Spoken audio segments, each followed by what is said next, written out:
ڈیرا تھا، لیکن عثمانی سپاہی جلد حملے سے باخبر ہو گئے اور وہ سلطان فاتح کے مرکزی لشکر کی جانب بڑھنے لگے۔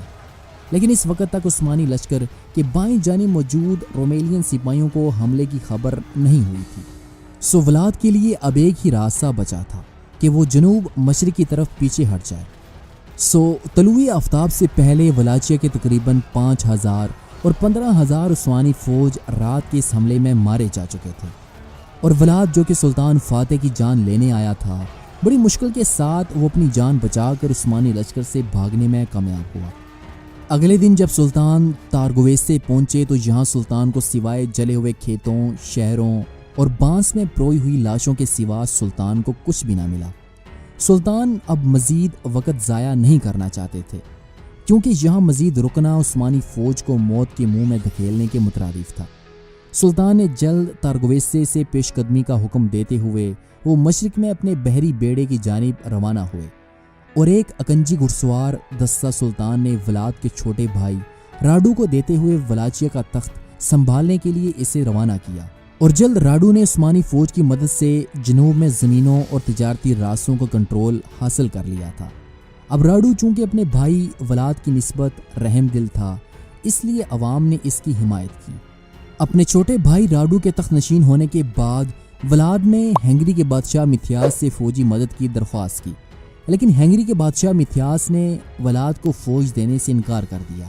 کیونکہ ہنگری کا بادشاہ جانتا تھا کہ اگر اس نے راڈو کے خلاف حملے کی حمایت کی یا پھر کوئی فوجی دستہ بھیجا تو عثمانی سلطان فاتح اسے جنگ کے اعلان کے طور پر سمجھیں گے۔ ہنگری کے بادشاہ کی جانب سے مدد نہ ملنے پر ولاد نے اکیلے راڈو پر حملہ کرنے کا فیصلہ کیا، اور نومبر 1462 عیسوی کے آخر میں وہ اپنے چھوٹے بھائی کو تخت سے اتارنے کے لیے روانہ ہوا۔ لیکن ابھی وہ راستے میں تھا کہ بوہیمیا کے کرائے کے کمانڈر جان گیسکرا نے گھات لگا کر حملہ کیا، جسے ہنگری کے بادشاہ نے حکم دیا تھا۔ اس حملے میں تمام سپاہی جو کہ ولاد کے ساتھ تھے وہ مارے گئے، اور ولاد کو گرفتار کر کے ہنگری کے بادشاہ کی خدمت میں بھیجا گیا، کیونکہ ہنگری کا بادشاہ عثمانیوں کے خلاف بالکل بھی جنگ لڑنے کے حق میں نہیں تھا۔ قسطنطنیہ کی فتح کے بعد سلطان فاتح کو جس بے رحم اور خونخوار دشمن کا سامنا کرنا پڑا وہ کوئی اور نہیں بلکہ ان کے بچپن کا دوست ولاد تھا۔ اس نے سلطان فاتح کو آخری بازنطینی بادشاہ کانسٹنٹائن سے بھی زیادہ ٹف ٹائم دیا تھا۔ سلطان محمد فاتح کا یہ سب سے بڑا اور بدترین دشمن ولاد سوم اپنے بدترین کاموں کی وجہ سے ولاد ڈریکولا کے نام سے بھی مشہور تھا۔ ولاد دراصل 1431 عیسوی میں پیدا ہوا۔ وہ ولاچیا کے حکمران ولاد دوم کا بیٹا تھا۔ جب جان ہنیاڈی نے عثمانی سلطنت پر حملہ کیا تو اس وقت سلطان محمد فاتح کے والد مراد نے اس حملے کا قصوروار اس وقت کے ولاچیا کے بادشاہ ولاد دوم پر لگاتے ہوئے اس کے دونوں بیٹوں ولاد سوم اور راڈو کو عثمانی دارالحکومت ادرنے میں سیاسی قیدی کے طور پر اپنے پاس بلا لیا۔ اس وقت ولاد کی عمر تقریباً 12 سال تھی جب وہ عثمانی دارالحکومت ادرنے پہنچا، اور جہاں 20 سال کی عمر تک اس نے عثمانی محل میں شہزادے محمد یعنی کہ سلطان محمد فاتح جو کہ بعد میں محمد فاتح کے نام سے مشہور ہوئے کے ساتھ اس نے تعلیم حاصل کی۔ عثمانی سلطان کے حکم پر ولاد اور اس کے بھائی راڈو نے شہزادے محمد کے ساتھ مولانا گیلانی سے تفسیر پڑھی تھی، لیکن ولاد نے اسلام قبول نہیں کیا تھا۔ غرض ولاد اور اس کا بھائی راڈو عثمانی دارالحکومت میں شاہی یرغمال کے طور پر پلے بڑے تھے۔ شہزادے محمد کے ساتھ اس کی بڑی اچھی دوستی ہو گئی تھی۔ جیسے جیسے ولاد بڑا ہوتا گیا عثمانی فوج میں اس کی قابلیت کی وجہ سے اس کی تعریف ہونے لگی، لیکن جب عثمانی سلطنت کے خلاف ہنگری کا سپہ سالار جان ہنیاڈی کھڑا ہوا اور اس نے بے شمار عثمانی علاقوں پر حملہ کرتے ہوئے انہیں تباہ و برباد کر دیا، اور مغرب کی جانب عثمانیوں کے ایک اور قابل اعتماد البانوی جنرل سکندر بیگ نے سلطان مراد کے خلاف بغاوت کا اعلان کرتے ہوئے اس نے البانیہ میں اپنی حکومت قائم کی، تو تب سے ولاد نے سوچ لیا کہ وہ بھی ایک دن عثمانیوں کے خلاف آزادی حاصل کرتے ہوئے اپنے وطن ولاچیا ضرور جائے گا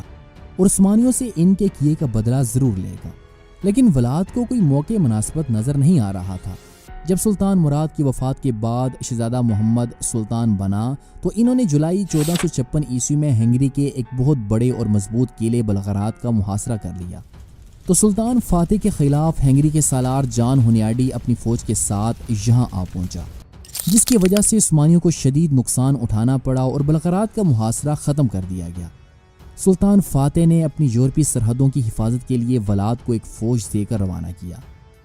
ولاد نے سب سے پہلے تو کرائے کے چند فوجی بھرتی کیے اور اس کے بعد وہ عثمانی دستے کے ساتھ پیش قدمی کرتا ہوا جلد ولاچیا کے دارالحکومت تارگویسے کے قریب جا پہنچا، جہاں اس کا مقابلہ اس کے کزن لارڈ سیلاس دوم کے ساتھ ہوا اور اس جنگ میں ولاد کو فتح حاصل ہوئی، جس کے بعد اس نے اپنے کزن کو مار ڈالا۔ پھر وہ پیش قدمی کرتا ہوا بلا مقابلہ دارالحکومت تارگویسے میں داخل ہوا اور اگست 1456 عیسوی میں وہ ولاچیا کا بادشاہ بن گیا۔ تخت نشین ہونے کے بعد اس نے اپنی طاقت کو مستحکم کرنے کے لیے اور ولاچیا کی طاقت کو بڑھانے کے لیے اس نے کسانوں پر ٹیکس نافذ کیا۔ اس دوران ولاد کو خبر ملی کہ کچھ لوگ اسے قتل کرنا چاہتے ہیں۔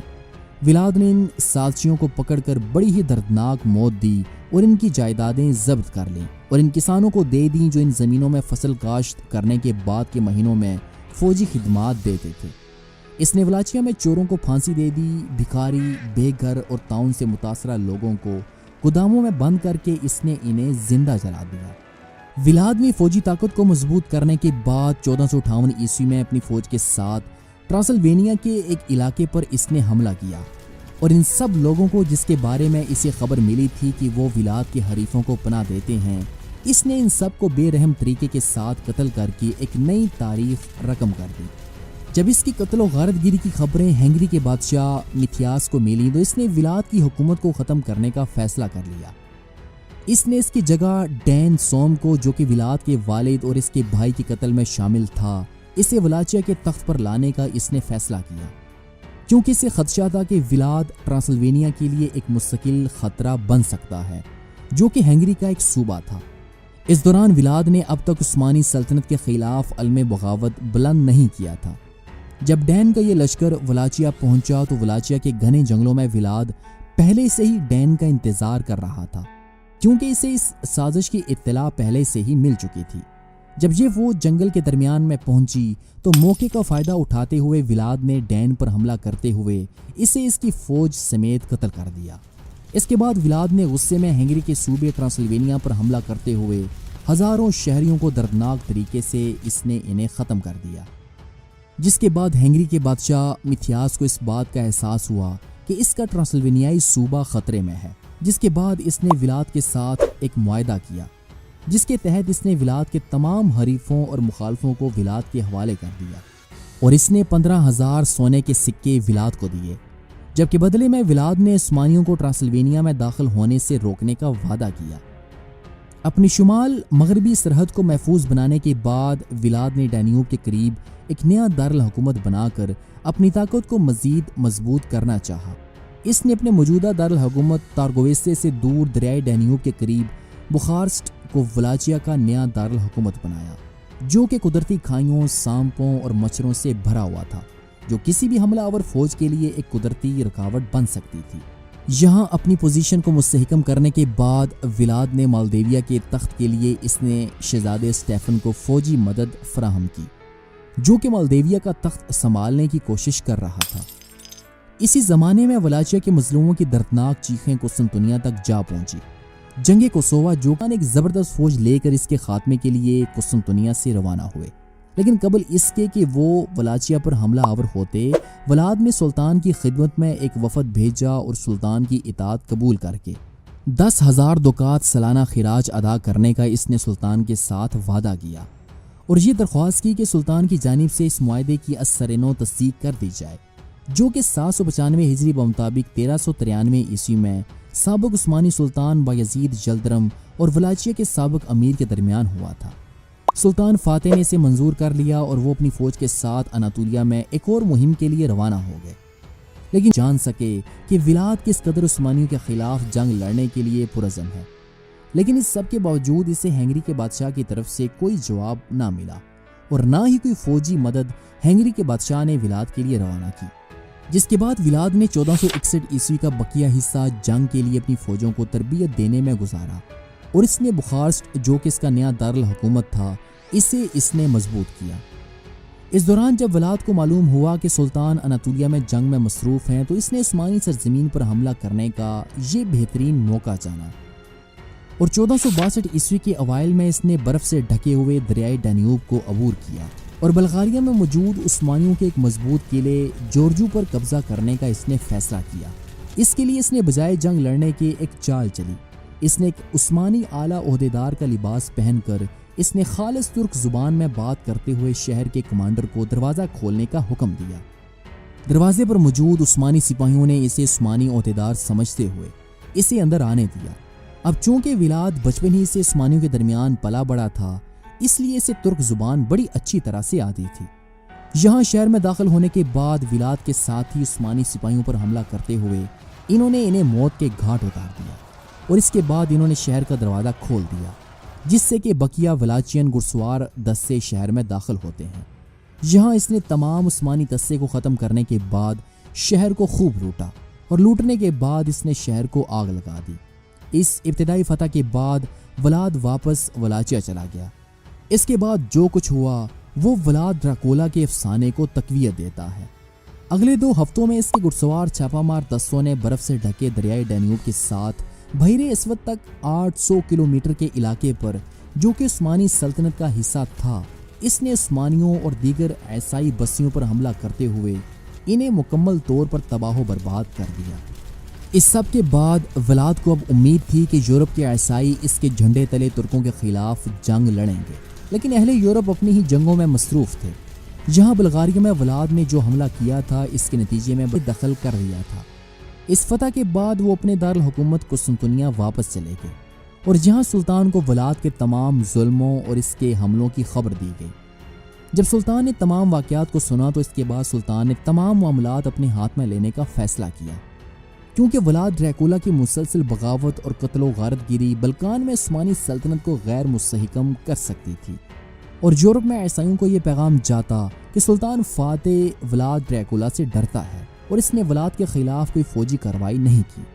قسطنطنیہ میں آئے روز ولاد ڈریکولا کے بارے میں خبریں سلطان کو فکر مند کیے جا رہی تھی۔ ادھر ہنگری کے بادشاہ متھیاس نے ولاد کی جنگی کارروائیوں کی حمایت میں اپنا ایک تجربے کار گھڑسوار دستہ بھیجا۔ اگر یہ بات درست تھی تو اس کا مطلب یہ تھا کہ ہنگری کے بادشاہ اور ولاد کے درمیان عثمانیوں کے خلاف ایک اتحاد قائم ہو سکتا ہے۔ سلطان فاتح کو مزید شک تھا کہ عیسائیوں کا ایک اور وسیع اتحاد عثمانی سلطنت کے خلاف قائم ہونے جا رہا ہے، کیونکہ ہنگری نے بلغراد میں اپنی فوجوں کی تعداد میں اضافہ کر دیا تھا۔ اب اگرچہ صلیبی جنگ ہو یا نہ ہو، سلطان فاتح ولاد کے خاتمے کا ارادہ کر چکے تھے۔ سلطان نے دارالحکومت قسطنطنیہ میں 1.5 لاکھ کی فوج تیار کی اور وہ اپنی 300 جنگی توپوں کے ساتھ دارالحکومت قسطنطنیہ سے روانہ ہوئے۔ یہ بہار 1462 عیسوی کا سال تھا۔ سلطان فاتح نے 1.5 لاکھ کی فوج اس خیال سے جمع کی تھی کہ اسے ولاچیا میں ولاد اور ہنگری کے بادشاہ کی متحدہ افواج کا مقابلہ کرنا ہے۔ یہ الگ بات ہے کہ ہنگری نے اس سر پھرے شہزادے ولاد کی کوئی فوجی مدد نہ کی اور وہ آخر وقت تک ہنگری کے بادشاہ کی طرف سے فوجی مدد کا منتظر رہا۔ ولاد نے سلطان فاتح کو جو ٹف ٹائم دیا تھا وہ سلطان کو قسطنطنیہ کی فتح کے دوران بھی نہیں ملا تھا۔ اس نے عثمانیوں کے زیر کنٹرول بلغاریہ کے علاقوں کو تباہ و برباد کر دیا اور اس نے وہاں پر موجود تمام عثمانی چوکیوں پر حملہ کرتے ہوئے انہیں ختم کر دیا تھا، تاکہ اگر کبھی سلطان فاتح اس کی طرف پیش قدمی کرے تو نہ تو سلطان کو بھاگنے کی جگہ ملے اور نہ ہی سلطان کو کوئی وہاں فوجی کمک مل سکے۔ ادھر ولاد کو جب سلطان فاتح کی پیش قدمی کی اطلاع ملی تو اس نے ولاچیا میں موجود تمام مردوں کو جو کہ لڑائی کے قابل تھے انہیں اپنی فوج میں شامل کرنے کا حکم دیا۔ اس کے پاس تقریباً 2000 کے قریب تجربے کار فوجی موجود تھے، جبکہ اس کے خود کے ذاتی محافظ غیر ملکی کرائے دار فوجی تھے اور اس کی فوج میں کسان بھی شامل تھے۔ اب ولاد کے پاس مجموعی طور پر تقریباً 20,000 کی فوج موجود تھی، جس کے ساتھ اس نے اب عثمانی طوفان کا مقابلہ کرنا تھا۔ اس 20,000 کی کم تر فوج کے ساتھ ولاد کو اب بھی امید تھی کہ ہنگری کا بادشاہ اسے فوجی مدد ضرور بھیجے گا اور یہ فوجی مدد مل جانے کے بعد وہ سلطان فاتح کے خلاف ایک تاریخی جنگ لڑ سکتا ہے۔ اسے ہنگری کے بادشاہ کی جانب سے مدد کا اس قدر یقین تھا کہ وہ اپنے سپاہیوں کو اکثر کہا کرتا کہ ڈینیوب پر موجود برف پگھلنے سے پہلے اپریل تک ہنگری کی فوج ولاچیا کی مدد کے لیے آ پہنچے گی، کیونکہ اپریل میں دریائے ڈینیوب میں موجود برف پگھلنے کے بعد بحیرہ اسود کے راز سے عثمانی بحریہ ڈینیوب میں آسانی کے ساتھ داخل ہو سکتی تھی، لیکن اپریل آنے کے بعد دریائے ڈینیوب کی برف تو پگھل گئی، لیکن ہنگری کی جانب سے کوئی فوجی مدد ولاد تک نہ پہنچ سکی، جس کے بعد ولاد کو اب احساس ہوتا ہے کہ اسے اپنے جنگی منصوبوں کو پھر سے ترتیب دینی ہوگی، کیونکہ اسے جاسوسوں نے خبر دے دی تھی کہ عثمانی فوج مئی کے شروع میں ادرنے سے نکل چکی ہے۔ سلطان فاتح نے اپنی فوج کے لیے محفوظ راستہ اختیار کیا اور اس نے نیکوپولس کی جانب مارچ کرنے کا حکم دیا، کیونکہ اگر سلطان بلغاریہ کے راستے سے ولاچیا داخل ہوتے تو انہیں اپنی فوج کے لیے کوئی سپلائی نہیں مل سکتی تھی، جبکہ نیکوپولس کے راستے سے وہ بڑی آسانی کے ساتھ ولاچیا کے پرانے دارالحکومت تارگویس سے پہنچ سکتے تھے۔ اس دوران 175 بحری جہازوں پر مشتمل عثمانی بحری بیڑا بحیرہ اسود سے مزید فوجی کمک لے کر دریائے ڈینیوب کی جانب کوچ کرنے لگا۔ ادھر ولاد جانتا تھا کہ ہنگری کی فوجی مدد کے بغیر وہ کھلے میدان میں عثمانیوں کا بالکل بھی مقابلہ نہیں کر سکتا، اور جنوب سے آنے والی عثمانی فوج کے مقابلے کا واحد راستہ گوریلا جنگ تھی، جس میں دشمن کی فوج پر گھات لگا کر حملہ کرنے اور رات کو شب خون مارنے کی وجہ سے سلطان فاتح کی رفتار سست ہو سکتی تھی۔ اس نے اپنی فوج کو 2 حصوں میں تقسیم کرتے ہوئے فوج کا ایک حصہ مشرق کی جانب سے آنے والی عثمانی لشکر کو روکنے کے لیے اس نے روانہ کیا۔ عثمانی فوج کے ایک دستے نے مالدیویا اور ولاچیا کی سرحد کے درمیان موجود ایک انتہائی اہم سرحدی شہر کلیا کا محاصرہ کر لیا، لیکن جلد اس محاصرے کو ختم کرنے کے لیے دریا عبور کرنے کا حکم دیا۔ 1 جون 1462 عیسوی کو جب سلطان فاتح اپنی فوج کو دریائے ڈینیوب عبور کروا رہے تھے تو یہاں پر ولاد نے اپنی فوج کے ساتھ اچانک زبردست اور شدید حملہ کیا۔ یہ حملہ اس قدر شدید تھا کہ ابتدائی حملوں میں سینکڑوں عثمانی جنیچری سپاہی ولاد اور اس کے سپاہیوں کے ہاتھوں بے رحم موت مارے گئے، لیکن عثمانیوں کو بھاری نقصان پہنچنے کے باوجود عثمانی لشکر 3 جون تک دریائے ڈینیوب کو مکمل طور پر عبور کرنے میں کامیاب ہو چکا تھا، اور ولاد کے لیے اب پیچھے ہٹنے کے سوا اور یوں مزید گزرتے دنوں کے ساتھ وہ رات کو بھی عثمانی فوج پر حملہ کر کے عثمانیوں میں خوف و ہراس کی ایک نئی لہر دوڑا دیتا۔ اب چونکہ سلطان ولاد کی چالوں کو سمجھ چکے تھے، اس لیے سلطان نے اپنی دفاعی پوزیشن مستحکم کی۔ سلطان صبح فجر کی نماز کے بعد فوج کو روانہ ہونے کا حکم دیتے اور سپاہیوں کو چوکنا رہنے کا بھی حکم تھا۔ سلطان نے رات کو خیمے کے ارد گرد سخت پہرے کا بندوبست بھی کیا، جس کی وجہ سے ولاد کے حملوں میں تھوڑی بہت ذاتی محافظوں اور ینیچری سپاہ کے ساتھ موجود تھے، جبکہ دائیں جانب رومیلیا کے سپاہی اور بائیں جانب اناتولیا کے گھڑسوار دستے موجود تھے۔ رات کے اندھیرے میں ولاد نے مشرق کی جانب سے آنے والے اپنے دوسرے فوجی دستے کے کپتان سے رابطہ کرتے ہوئے اس نے رات کو عثمانی فوج پر گھات لگا کر حملہ کرنے کا منصوبہ بنایا۔ اس کا منصوبہ یہ تھا کہ دونوں جانب سے ولاچیا کی فوج متحد ہو کر لشکر کے عقب پر حملہ کرے گی اور وہ عثمانی صفوں کو چیرتا ہوا سلطان کے خیمے تک جا پہنچے گا اور سلطان کو قتل کرنے کے بعد عثمانی لشکر کا بھی خاتمہ کر دے گا۔ یہاں ولاد کے اچانک حملے سے عثمانی فوج چوکنا ہو جاتی ہے اور تقریباً 1 گھنٹے کی خونریز جنگ کے بعد بمشکل ولاد عثمانی لشکر کے مرکز میں داخل ہوتا ہے اور وہ لشکر میں موجود سرخ خیمے کی جانب اپنی فوج کو بڑھنے کا حکم دے رہا تھا۔ ولاد کے اچانک حملے سے عثمانی فوج چوکنا ہو جاتی ہے اور تقریباً 1 گھنٹے کی خونریز جنگ کے بعد بمشکل ولاد عثمانی لشکر کے مرکز میں داخل ہوتا ہے اور وہ لشکر میں موجود سرخ خیمے کی جانب اپنی فوج کو بڑھنے کا حکم دے رہا تھا۔ یہ سرخ خیمہ دراصل سلطان فاتح کا تھا۔ ولاچیا کے سپاہی عثمانیوں کی صفوں کو توڑتے ہوئے سلطان کے خیمے کے بالکل سامنے جا پہنچے، جہاں پر ینیچری کا دستہ سلطان کی حفاظت کے لیے موجود تھا۔ ولاد جہاں پر اپنے گھڑسوار دستوں کو حملے کا حکم دیتا ہے، اس گھڑسوار دستے کے حملے کی وجہ سے ینیچری فوج میں بھگدڑ پھیل جاتی ہے، جس کی وجہ سے صفیں ٹوٹ جاتی ہیں، لیکن جلد ینیچری دوبارہ سے ایک حفاظتی دیوار بنانے میں کامیاب ہو جاتے ہیں۔ ادھر ولاد بے چینی کے ساتھ اپنے مشرق سے آنے والے دستے کو دیکھتا ہے جسے اب تک یہاں پہنچ جانا چاہیے تھا، لیکن شاید وہ ولاد کی طرح اتنا ماہر نہیں تھا کہ وہ جلد یہاں پہنچ جاتا۔ ہو سکتا ہے کہ اس نے ولاد کو دھوکہ دیا ہو